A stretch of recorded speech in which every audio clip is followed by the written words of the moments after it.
Welcome to Grass-Fed Life. I'm your host, Diego, D-I-E-G-O. Today's episode is a best of episode. This is an episode from the archives, one that you may have heard and you might not have heard, but one that I think you'll enjoy.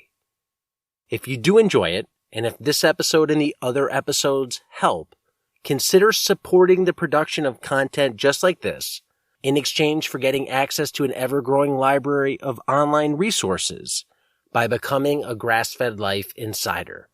For just $5 a month, you become part of a community that helps to produce content just like this. Learn more about becoming an insider at grassfedlife.co/insider. Will, you're an organic farmer now, but that wasn't always the case with your farm. Take us back to the 70s. What was the farm like then? I'm 59 years old. I graduated from high school in 1972. Went to the University of Georgia, majored in animal husbandry. It was animal husbandry when I went. It was animal science 4 years later when I graduated. At that time, the farm had come pretty much a full about face from a vertically integrated polyculture that my great-grandfather had started here on this land in 1866 to a monoculture of only cattle, very industrially produced by my father and later on by me, part of the industrialized, centralized, commoditized beef complex that feeds most of the country, today. And after you got that ag degree at University of Georgia, what were your thoughts on farming after the degree? Did that degree basically echo what you guys were doing on your farm at the time, or did it open your eyes to new things? What were they talking about in the 70s in ag schools like that? No, the ag college at that time really reinforced the industrialization of food production. You know, it was the right thing for us to do economically, because the only market available to us was commodity meat. And if we spend a lot of time and effort and money adding a lot of value by raising our livestock with a greater emphasis on animal welfare and environmental sustainability, we couldn't have extracted that value back from the beef. So we would have gone broke. The university really gave me the skills that I needed at that time to make a living on the farm, and I certainly don't begrudge them that. It was not until much later that the opportunity came to market beef that had different attributes. And of course, when that opportunity came, then we took it. Yeah, now you're on the other side of the fence, so you've been on both sides. Looking back, why do you think people raise and continue to raise animals conventionally in a really industrial setting? Is it just due to financial reasons like you alluded to earlier? Is it because it's always the way it's been, at least for the last 50 years, or is it something else? Why do people do this? Well, it's about the money. When the United States, I think, led the way towards industrialization, commoditization, centralization after World War II. And we can talk about that for a long time. There were reasons for that. And it was pretty much a perfect storm that led to these changes. And the changes were implemented in an effort, a wildly successful effort, to make food cheap and abundant and safe in the perspective that you would not eat it and fall over with an acute disease. And it did that. And there were good, there was beneficiaries of that. People were able to have more food, cheaper food, and then there was a place for that. Unfortunately, there were unforeseen consequences, and those unforeseen consequences fell primarily on the backs of the welfare of the animals the environment, and the health of the rural American economy. Now, given that, one day you guys decided to just make a transition and start a change. Why? No, well, that's your words, not mine. I didn't say one day we decided to do that. We, my father was a really great industrial cattleman, one of the best cattlemen that I've ever known. And he's deceased now, but he was really good at it. And he taught me what he knew. And I went to university and learned some more. And I was a very good industrial cattleman. And I really enjoyed it for 20 or so years. For 20 or so years, between the time when I was in my 20s and 30s, I fully enjoyed industrially producing cattle. But I reached the point that I became less and less enthusiastic about the excesses of industrial farming, and reached the point that I was disgusted by the excesses of industrial farming, and slowly began transitioning, and am still transitioning. We're still making changes. We started transitioning, I'm going to say about 1995, and we're still making changes. And I think we will always be changing the way we do it. It's a journey, not a destination for us. So when you started making that change in 1995, what was some of the resistance that you faced at the time, whether from a community, from people, financially? What were you facing when you said, hey, I'm disgusted with this, but I want to do it differently? Well, they were almost all financial. That and climbing a very steep learning curve to change the way we did it. As far as local people resisting, no one's ever burned a cross in front of my house or anything like that. Although they're not exactly chasing after to make changes to emulate us either. The first thing that we did is, at the time, we were a monoculture of cattle, and I decided to cease to give them subtherapeutic antibiotics, hormone implants, and confinement feeding. I really thought when I did that, I would have done all I needed to do, and that we would really be a sustainable, high animal welfare producer. And we did that, and it was economically challenging. We didn't make as much money as we had made previously because I couldn't extract enough from the marketplace for the beef to compensate for the extra time and expense of raising the cattle that way. But it was okay. Everything we had was paid for, and we were pretty good cow people, so we were still able to stay profitable. After operating like that for a while, I decided that really we need to cease to use chemical fertilizer and pesticides on the pastures. That was very painful economically because you lose a lot of production when you give up those tools.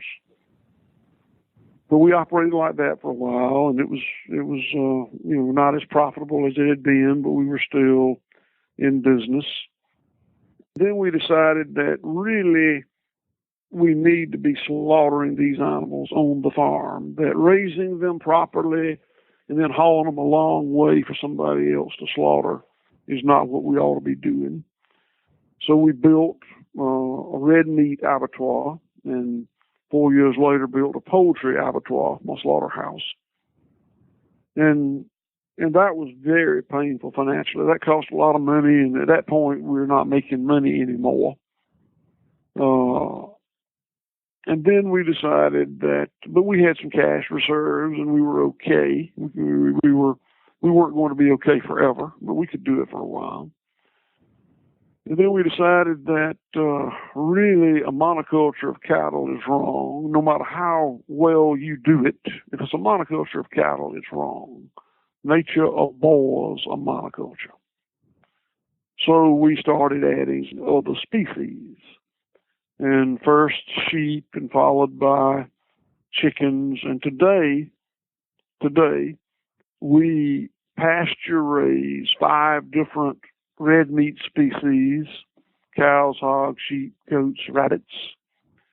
5, and we hand butcher them on the farm.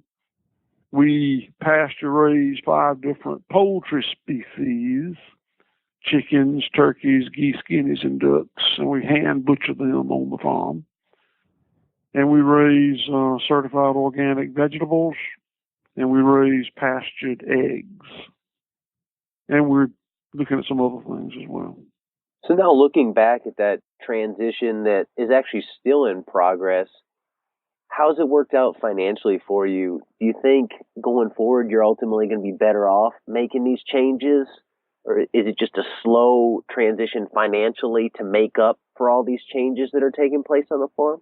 Yeah, that's a good question, but it kind of remains to be seen. What's true is we went from not owing any money and having a nice farm, a nice cattle herd and equipment, and making money every year, to owing money because we borrowed money to make the changes, and for a period of time losing money every year till we caught traction. And now that we're making money every year, but we still have debt because we hadn't paid it yet, hadn't been able to pay it all yet.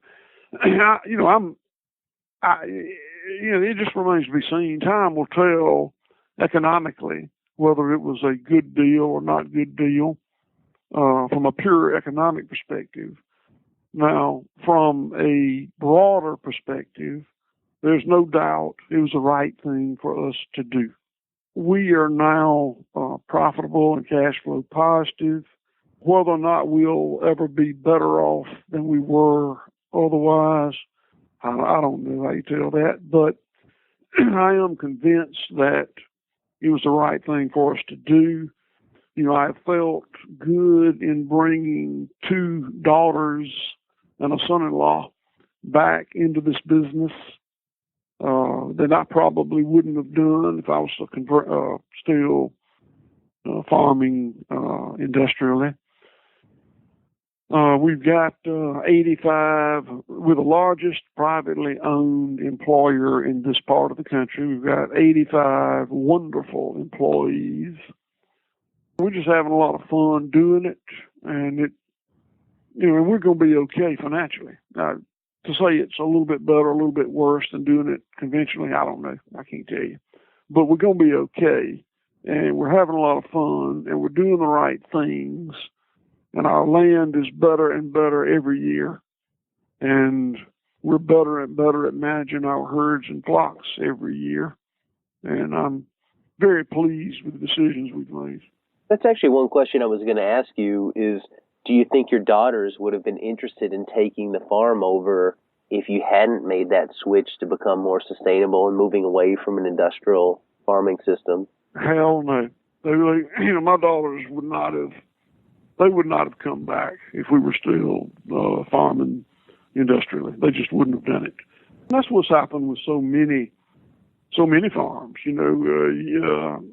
All the cowboys die out, and the people that aren't cowboys don't want to come back. And that's, my daughters are the 5th generation on this farm. My great grandfather came here in 1866 after the Civil War. That's what brought him here. That's a long story, I can tell you. But when he came here, he would have farmed multi-species, vertically integrated, high animal welfare, and high level of environmental stewardship, because that's the way people farmed in 1866. And my grandfather would have farmed the same way. My father was the one that industrialized. I took it and further industrialized. And now my daughters and son-in-law and I are taking it back to a model that's remarkably similar to what my great-grandfather did.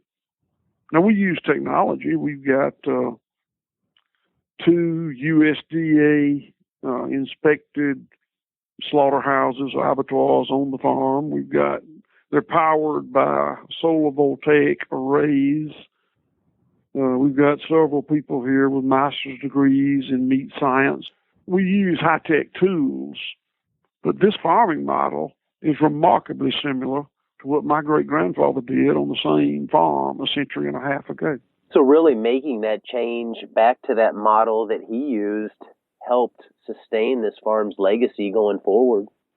One thing that I read on your website is you have a cowboy common sense phrase about animal welfare. So let's hear that. Guess what you're saying is, the one you're referring to is, I say that, we strive to emulate nature in all we do. We insist that our animals are given the opportunity to express their instinctive behaviors. Chickens are born to scratch and peck. Hogs are born to root and wallow. Cows are born to roam and graze. And there was a time, and it's still that time in industrial farms, that good animal welfare means that the herdsman does not inflict pain and suffering on the animal. And as long as you don't inflict pain and suffering on the animal, the industry considers that to be pretty good animal welfare. But here, we take animal welfare to a much higher level and insist that the animals are given the opportunity to express those instinctive behaviors that I just mentioned. And I think that's very, very important. It's just the right thing to do. No, it definitely is. And I think that people believe that these changes take place on small scales, not necessarily large scales. So before we go on, I want to talk about the size of your operation. You talked about 85 employees, but you aren't a small farm that made a change. You're a big farm that made a big change. So talk about the scale, the numbers of animals that you're dealing with, the acreage that you're dealing with, to kind of drive home the point of, hey, I was a big producer and I made this change on a big way. That's the scale is a very difficult topic to approach for many different reasons.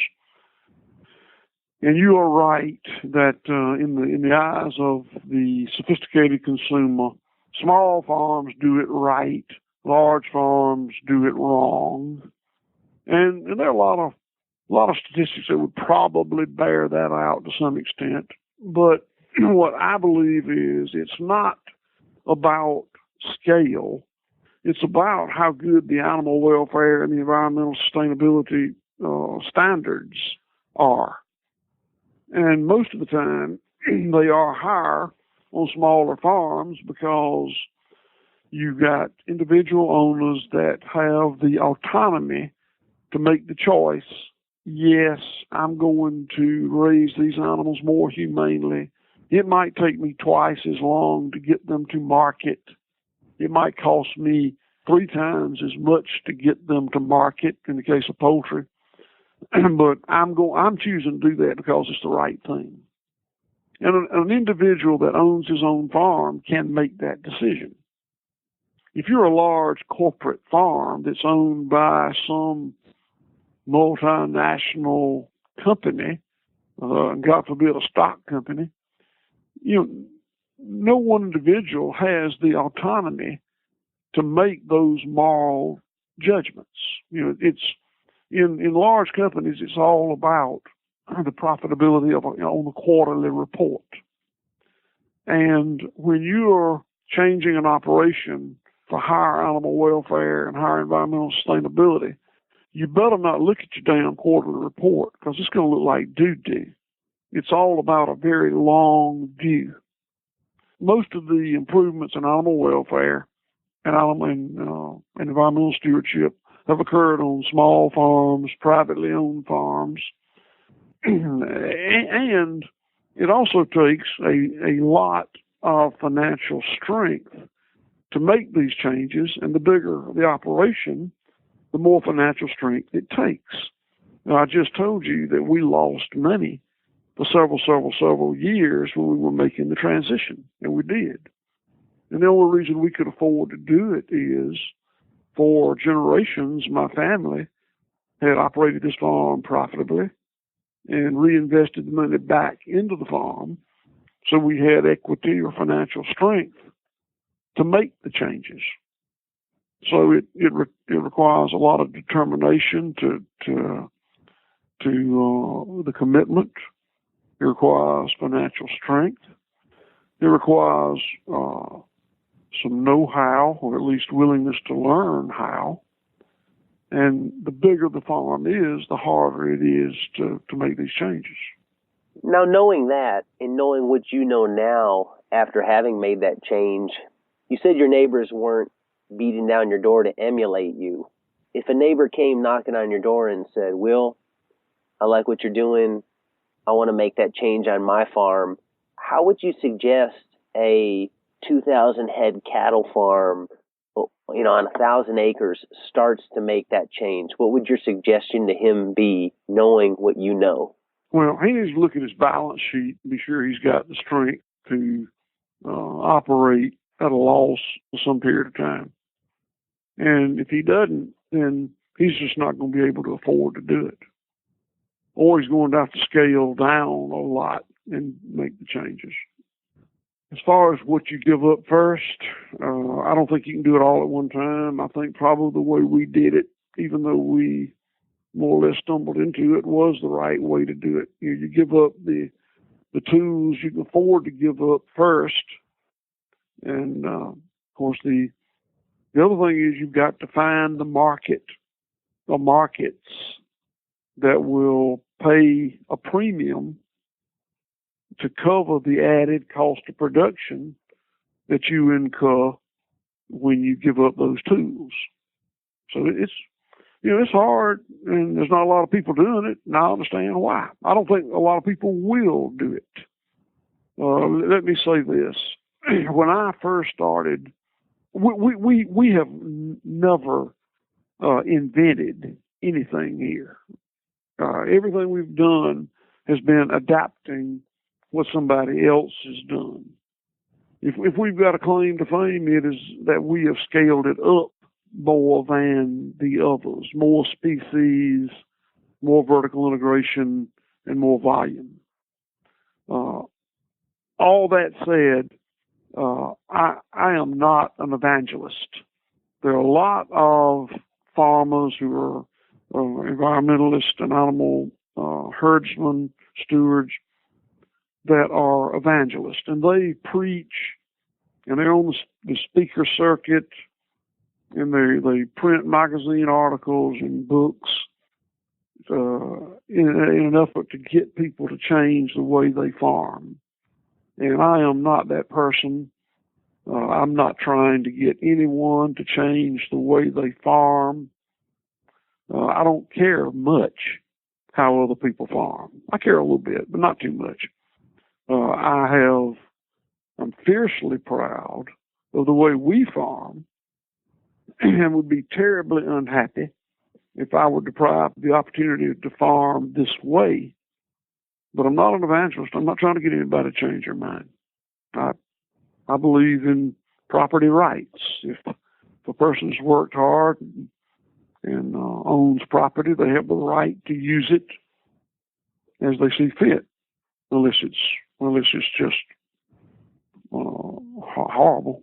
I'm in some agreement with you there, and I think one powerful thing about the model that you guys run is a lot of the younger people getting into the business are learning it a certain way. They're not really changing. They're going out there to start it, and the tendency, I think, seems to be for younger people, if they're going to go into farming, is to raise it in a more sustainable system. So they can look at systems like you're running and say, wow, he's got 2,000 head of cattle, 60,000 meat birds. I can be a big-time farmer and do it sustainably. I don't have to be a small farmer if I don't want to. But that's where I think the power is in what you're doing. I think you're really an example of showing big farms can do it the right way. Well, and to take that one step further, you're right. I'm one of the few people who were part of the factory farm model and have transitioned over. Most of the people that I know that farm the way we farm are or younger people, or people, if they're not younger, they came to farming from somewhere else rather than transition from more industrial farming. And that's fine. Nothing wrong with that. But one thing I noticed in these people is there's a real, I call it the starving artist syndrome. They all want to do it, and they want to do it on a scale that is unsustainable. It's just too small. And they seem to enjoy saying, I do all the right things for my land and all the right things for my animal, and I'm poor. I deserve respect and pity and sympathy because I'm poor. And I got the big tip for you. Being poor is not okay. It's not sustainable.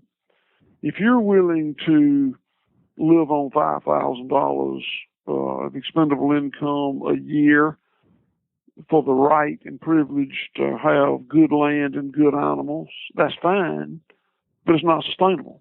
Your significant other is not going to want to do that. And if they do, your children are not going to want to do that. And when the day comes that you break your arm or leg, you're not going to be able to do that. So farming is a business. It doesn't have to be an industrial business, but it is a business. And there, in any business, there is a scale that's necessary to make it work. You know, Coca-Cola Bottling Company makes millions and millions of dollars selling soft drinks. You can be right or wrong. That's what they do. You could open a lemonade stand in front of your house and sell 2 cups of lemonade a day, and it's not going to work very well for you financially, is it? No, I totally hear you there. So I know it's going to vary based on site and what each person's raising, but where do you think the minimum size comes in to play here to actually earn a decent living? Like how much land do you think you need to have, and how many animals do you think you need to have to meet that balance where you're not just poor, but you're a sustainable business? What's the minimum weight of a dog? What's the minimum length of a string? I mean, there's no way I can answer that question. But there is a minimum. I mean, you can't say. I see people every day that say they're farmers, and it's just a hobby. I mean, they say they're professional farmers because they own some chickens and they plant some seeds, but they're not doing it on a large enough scale to make it sustainable. And I'm not trying to get people to be bigger and bigger and bigger farmers. This is a family business. You know, I own 100% of White Oak Pastures, and one day my daughters will own 100% of White Oak Pastures. It's not a corporation, but what I'm saying is, size is not evil. You know, you can choose, and I don't want to see huge sprawling farms. I'm not capable of saying what is the right size. But these people who've got 6 chickens and want to make a living doing it, it's not going to work. You know, it's a part-time job. Don't expect to live any kind of standard of living that would keep subsequent generations or anyone else from wanting to come and be a part of it. No, that's another great point that you make there. Now, moving on from the business of farming, getting more into the nitty-gritty of your operations, why don't you talk a little bit about the exact animal rotation you use? How are you rotating all these animals throughout the system, just to give people some idea of what you're doing on your farm? Okay, we emulate the Serengeti Plains rotational grazing model of the Serengeti Plains in Africa, and it's an imperfect emulation. We simply do the best we can, but the model is large ruminants, in our case cattle, followed by small ruminants, in our case sheep and goats, followed by birds, in our case chickens, turkeys, geese, guineas, and ducks.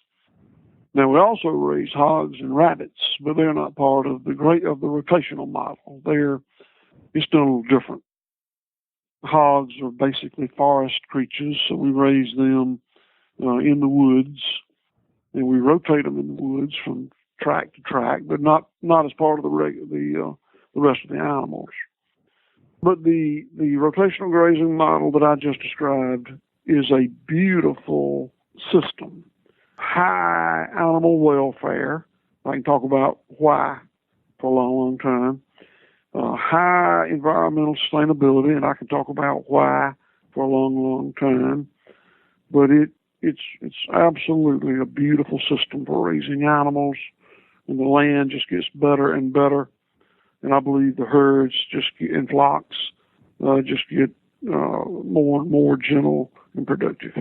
Yeah, there was one quote I read referencing your system in an article where they interviewed you, where you said, you know good animal welfare when you can sit down, have a glass of wine in the middle of the animals and look at the animals, because nobody's going to sit in the middle of a broiler hen house or an industrial feedlot and want to sit there for very long and look at that. So I love that quote that you had there.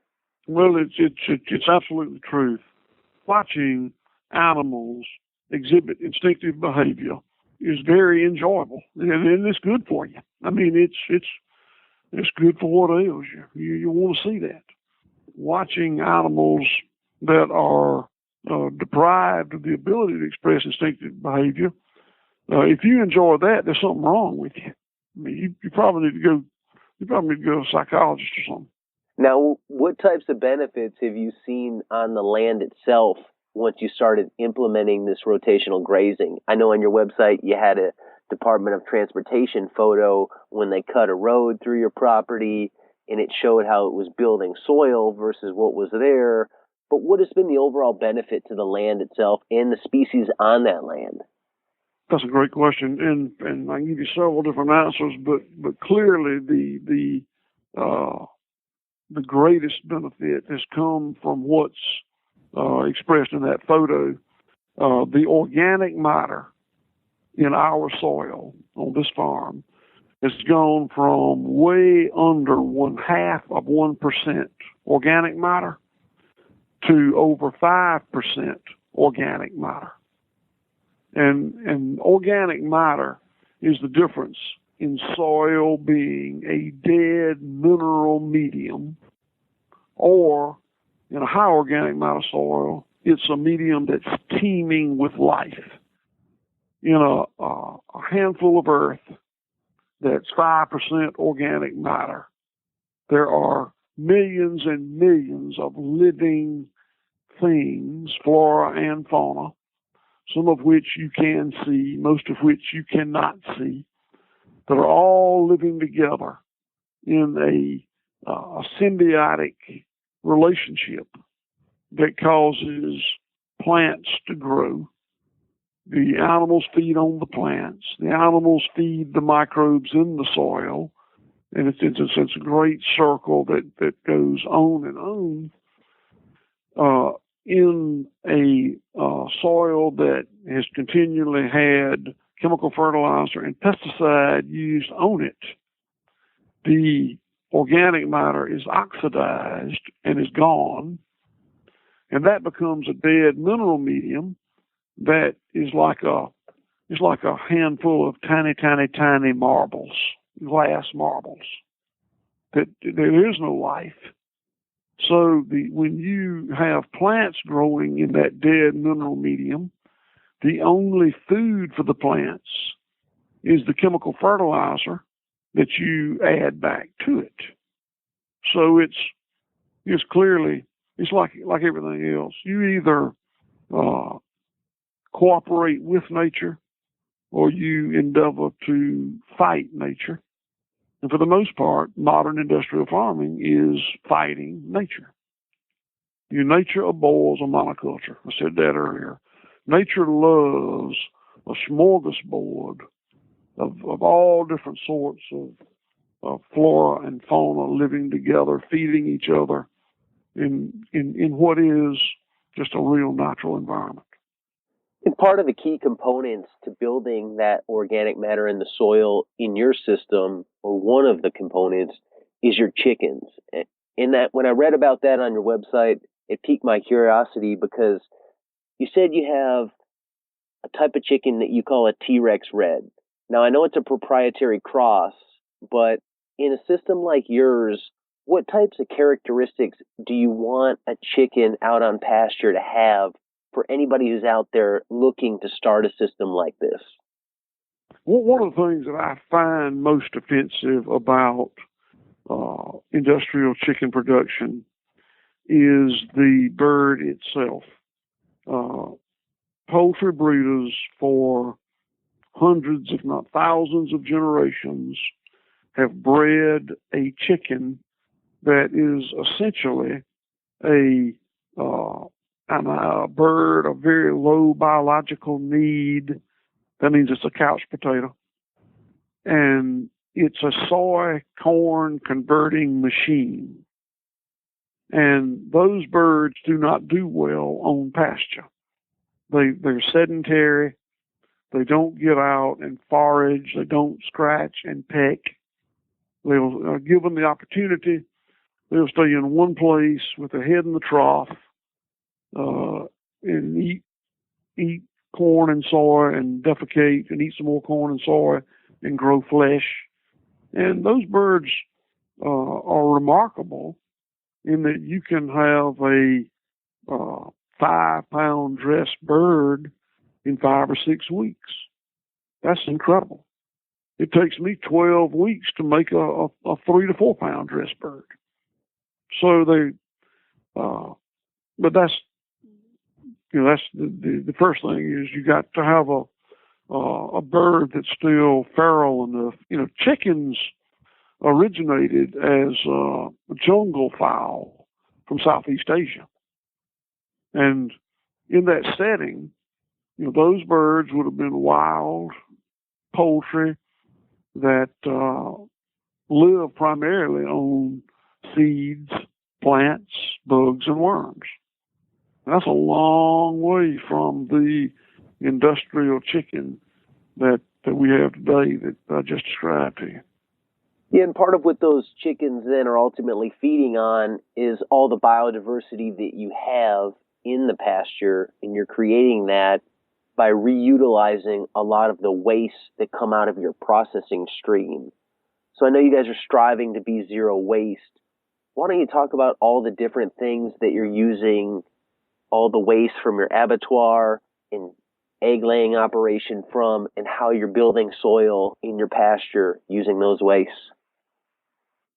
Mm-hmm. Okay. First of all, let me say that my hero is Dr. George Washington Carver. And he said many, many, many great things. But one of the things that he said, my favorite thing he said is something to the effect that in nature there is no waste. And if you think about it, we humans created waste. In nature, everything is renewable, recyclable, regenerative. We started this waste business, and we endeavor to operate this farm. And when I talk about the farm, I'm talking about all aspects, including the abattoirs or slaughter plants, as zero waste entities. So we take all of what would be waste in another setting, that is eviscerate, that's guts, gut fill, the manures, the head in the stomach, the feathers, bones, anything that would be thrown away or disposed of, and we compost it. A really large composting operation in the what's called the Cornell University Dead Animal Composting System, and that is a layer of wood chips so that it can breathe, a layer of a carbaceous material like peanut shells or cotton gin trash, another layer of this animal product, this guts, eviscerate, feathers, whatever, a layer of carbaceous material, a layer of animal material until it's about 8 feet high. Then we cap it off with peanut shells, and we leave it for a year. Just let it sit. Then we take our tractor with a bucket on the front and we stir it up, mix it up, and let it sit for another year. And then we spread it back on the pastures, and I think it's the best fertilizer in the world. It's the essence of life. It's, what dead animals and dead plants, like a buffalo died and went back to the earth. That's what this is, except we make it more uniform in its disposition across the earth. And basically, when we spread that out there, in my mind, I'm feeding those microbes in the soil. And those microbes feed the soil. The soil feeds the plants, the grass. The grass feeds the cattle and sheep. The manure and the insects in the manure feed the chickens. And then they all feed us. And that's a hell of a long way from what I used to do, which is feed corn to cattle. It's a much more complicated system. It's a much more holistic system. In many ways, it's a much less efficient system, but in many ways, it's a much more, from animal welfare and environmental sustainability, it's a much more efficacious system. No, I agree. I'm amazed by the amount of recycling of that waste that you do. Everything from that composting to digesting the blood to use as fertilizer, using the wash water from the slaughterhouse into your irrigation, drying up the bones for bone meal fertilization. I think that part's just truly amazing. Do you think at the end of the day, you save money, or you will save money in the long run doing this instead of having to buy chemical fertilizers? No, because all these things have cost. But it depends on. If oil is $10 a barrel, then what I do adds huge cost to production. If oil is $1,000 a barrel, then what I do saves enormous amount of money.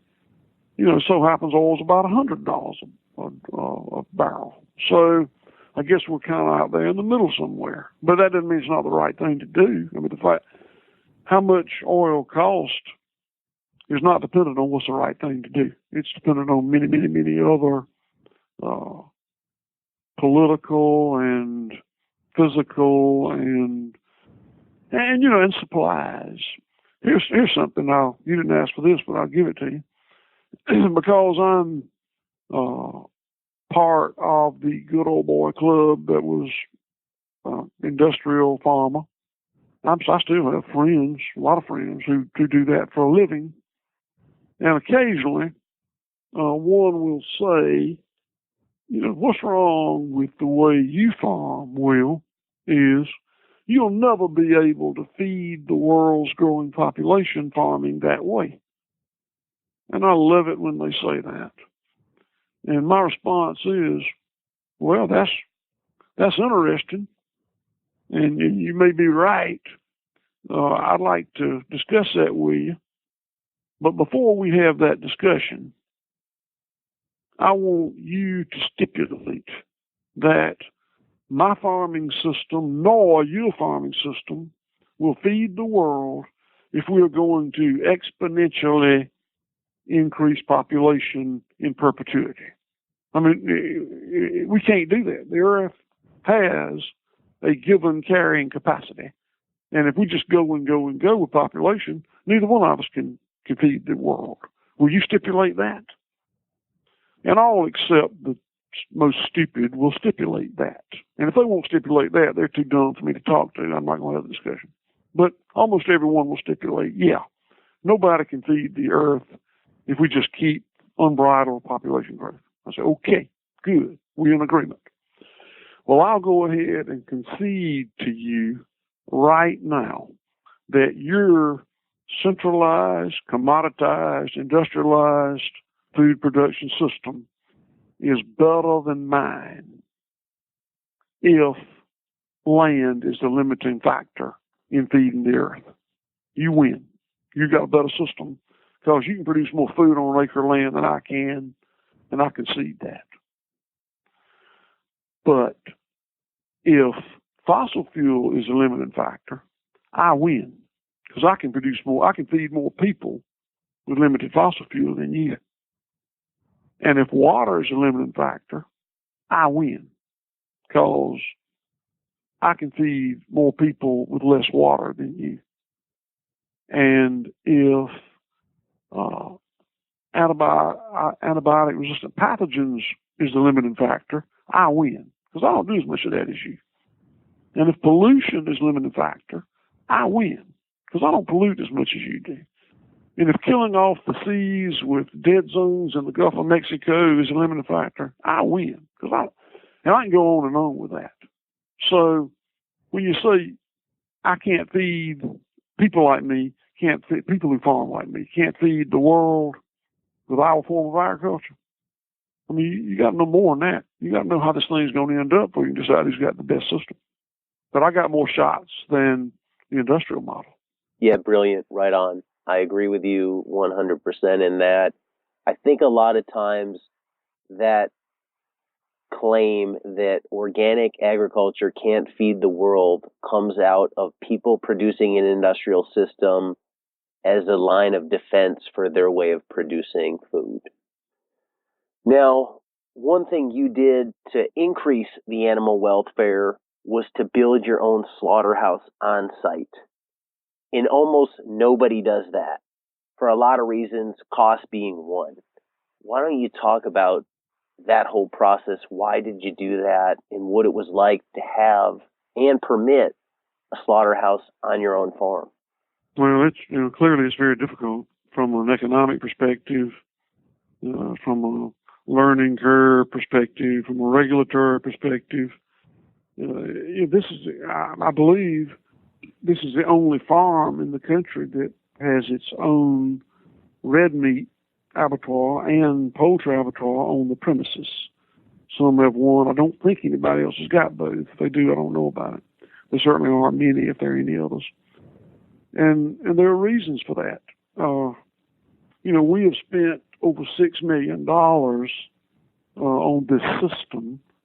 That doesn't count the land and the animals, just this vertical integration that we turn them into meat and poultry. We've got about $6 million invested in it. And, it was borrowed money. I certainly didn't have $6 million. So structuring the financing behind it is very, very challenging. Being able to raise and market enough volume to make that investment cash flow is very, very difficult. I almost say it's the hardest part, but I don't know what's the hardest part. It's all hard. Getting the right people and training them is very difficult. It's an onerous process. Now, how does a slaughterhouse like yours compare to an industrial one in terms of the inner workings? Well, there's barely any comparison.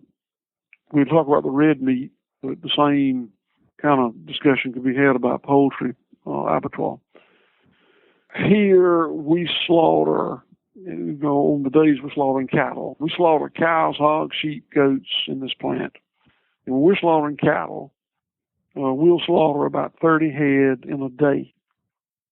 In a big industrial plant, they'll slaughter 400 head in an hour, 16 hours a day. Did you get that? 30 head in a whole 24-hour day versus 400 head per hour. Yeah, the difference is amazing. So we're not even going to talk about economies of scale.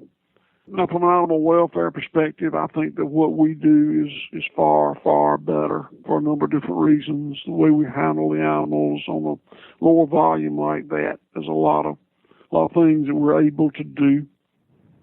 After the animal is slaughtered, everything here is done by a man with a knife. There are no machines that make pink slime.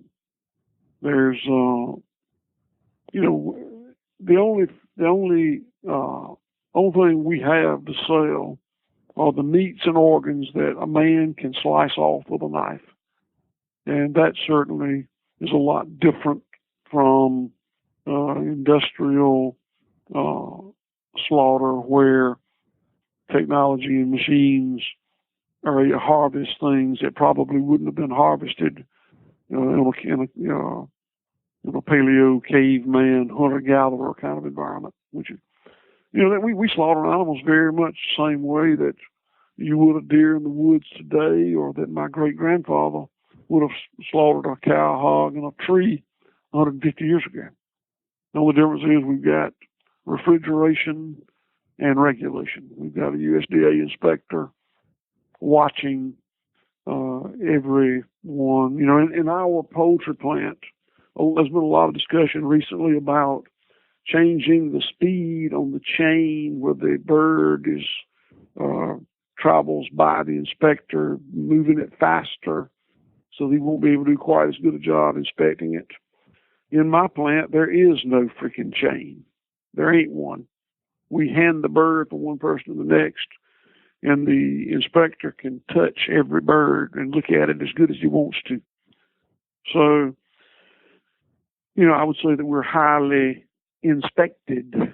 And we can go on and talk about that, but it's just more of an old-fashioned, non-industrial solution to the problem. Yeah, I think the increase that you're referring to is going from 140 birds a minute up to 175 birds a minute, which is just scary. There's a good article in Consumers Report this month about that and about the abuse of antibiotics. I think in a more small-scale setting like you're doing, you show so much more reverence for the animal. You're showing much more appreciation for it by using these skilled workers. You're not mechanizing it, and the increased visibility of it and the complete transparency of it is really what we need more of in a food system today, not just pushing product through as fast as you can, because another thing I know they're trying to get in there is to allow USDA inspectors to assign those duties to plant employees who, they're incentivized not to enforce the rules. I just did the math while you were saying those statistics. We process 1,000 chickens a day, 8-hour day. I think that's about 2 chickens a minute. So huge difference from 140 or the new increase to 175. I mean, if it's me as a consumer, I want the inspector to be looking at 2 chickens a minute, not trying to look at 175. Well, if my arithmetic is correct, at our plant, they'll do 2.08 birds per minute. Yeah, it's just so different. And I think it's inspiring the fact that you've gone down that road to approach it differently. And I wouldn't want to get into this, but it would be unfair to my employees not to say this. We've got 85 employees, and we have almost zero turnover. Everybody that I don't want to sound corny, but it's like family here. So these guys take it serious. I've read that in a big industrial slaughter plant, they strive to hold turnover down to 100% per year. So here, where we almost never have anyone quit, and everybody cares, all these things about chain speeds and doing it by hand, that's important. But the quality gets back to the employee giving a damn. Yeah, no, that's a great point. I mean, who wants to work in a system that is an industrial slaughterhouse where you're processing that many birds or that many animals that quickly? Quality has to drop off.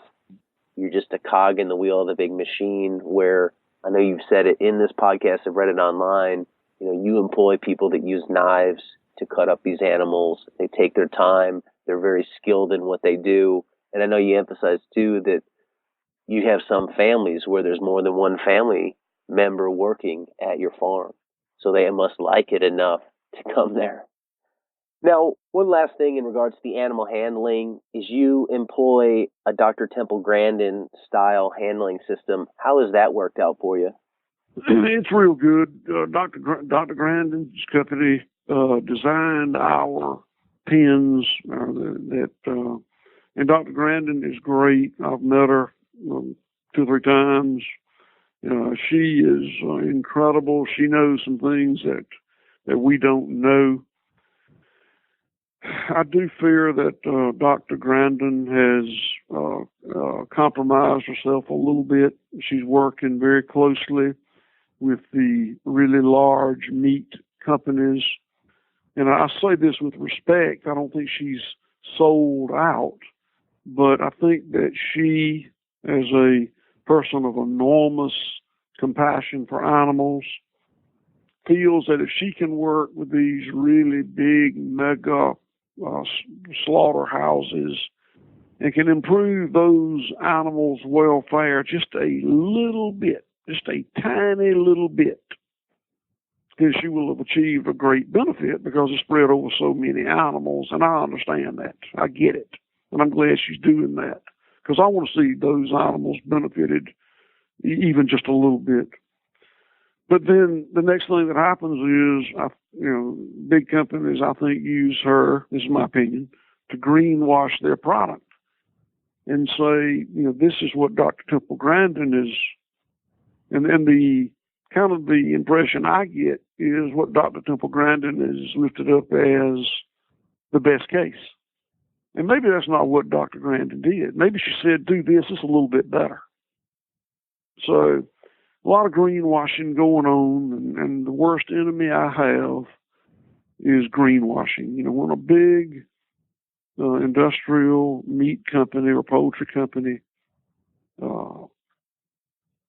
changes the adjectives to make it sound as though they've changed their production practices, it devalues what me and other people like me do. It makes it worthless. So, that's a problem that I really can't combat.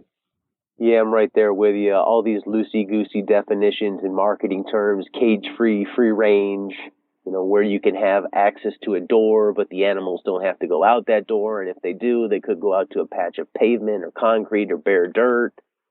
It's sad, too, in this day and age that consumers are that gullible that they just buy into all that and don't take the time to look even one layer deeper in terms of what's the actual farm.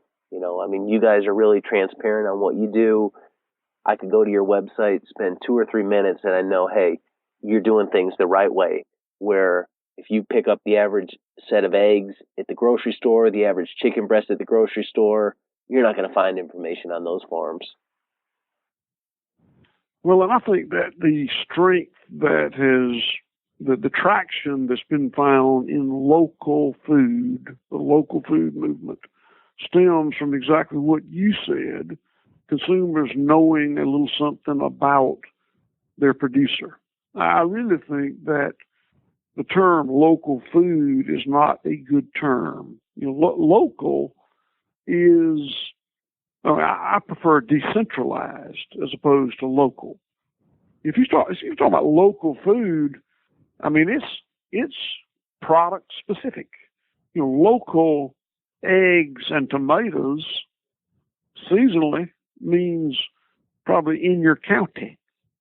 Local citrus means Florida citrus, not Chilean citrus.